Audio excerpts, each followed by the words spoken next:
pour la rafle des enfants d'Izy, il s'est passé que la maison elle a été dénoncée. Elle a été dénoncée parce que à un certain moment, Barbie s'était déplacé et il était venu dans le Jura.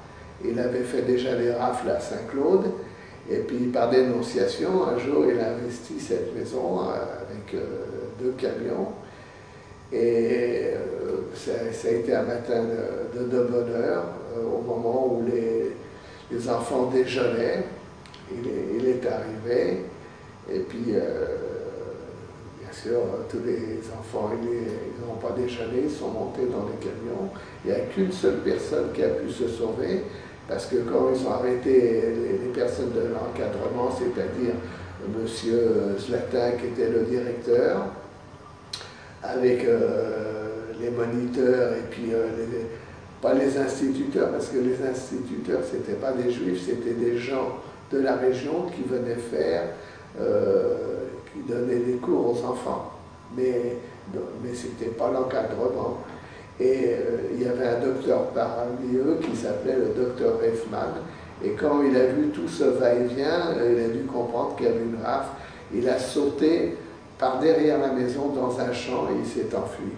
C'est la seule personne qui a été rescapée.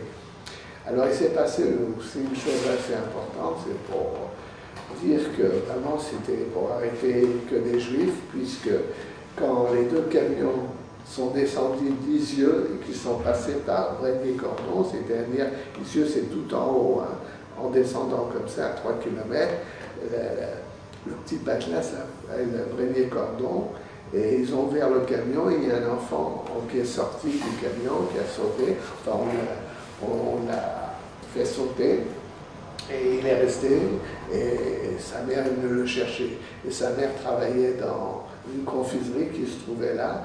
Et cet enfant s'appelait René Vucher, mais ce n'était pas un juif. Mais sa mère ne savait pas quoi en faire dans la journée.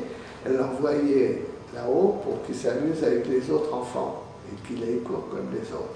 Donc ça prouvait bien que c'était dénoncé, mais on n'a jamais su qui. À un certain moment, on a dit que c'était un voisin qui convoitait un bout du terrain de Madame Thibaudier, mais bon, on n'a jamais su ça.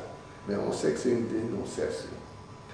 Et malheureusement, alors ces enfants, le soir même, on les a emmenés au Fort Montluc et ils ont tous été interrogés pour la bonne raison qu'ils voulaient savoir s'ils avaient des frères et des sœurs pour pouvoir justement encore arrêter les familles. Donc, pour moi, c'est très douloureux de savoir que ma sœur Mina, qui avait à cette époque, quand Barbie est venue à la maison le 24 octobre 1943, avait 7 ans et avait entendu les conversations et avait entendu que Barbie avait menacé mon père en disant « si tu ne me dis pas où est Jo, tu seras fusillé dans les 24 heures ». Et malheureusement, moi je savais que ça s'est avéré que ce n'était pas des paroles en l'air, et c'est pour ça que depuis ce jour-là, je suis complètement retourné. Et donc, il a interrogé un par un les enfants. Donc, malheureusement, je peux dire, Mina et Claudine ont eu le malheur de revoir 2 fois cet homme. Et le lendemain matin, le 6 avril, au soir, ils partaient pour Drancy. Donc le 7 avril, ils sont arrivés à Drancy. Alors je raconte une anecdote quand même, pour vous dire que quand on n'a pas de chance, on n'a pas de chance. C'est que mes sœurs à Isieux, elles allaient au catéchisme.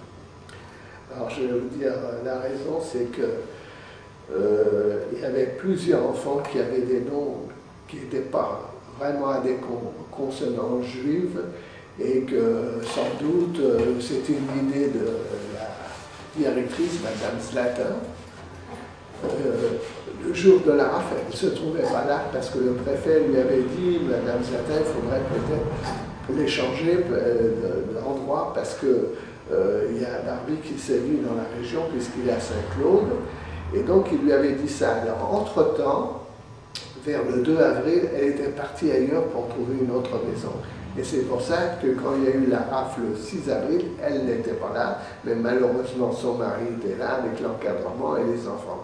Et c'est pour ça qu'elle est toujours vivante, cette femme-là. Alors pour revenir à mes sœurs qui ont été au catéchisme, c'est-à-dire, c'est une idée sans doute de la directrice, je m'appelle Alain Brenner, mais ils avaient un peu détaché le nom en Alain, plus loin, Brenner. Et Mina s'appelait Marie. Et Claudine, Claudine, parce que Claudine, ça passe. Alors, le jour de la rafle, le lendemain matin, le curé de Dizieux envoie une lettre au chef d'escadron qui était en contact avec la Gestapo en leur disant, écoutez, il y a 8 enfants qui sont des juifs, mais qui ont été de confession juive, mais qui ont été au catéchisme, et je considère maintenant qu'ils sont catholiques. Alors il avait envoyé la liste des 8, le chef d'escadron avait répondu, mais le chef d'escadron, et c'était des collaborateurs, en somme, c'était surveillé par Vichy, quoi. Donc il avait donné une réponse en disant que nous, on a transmis à la Gestapo, mais simplement, de toute façon, c'est des enfants juifs, même si ils ont été au... Voilà, donc pour dire que la malchance a voulu que même ça n'a pas marché, quoi.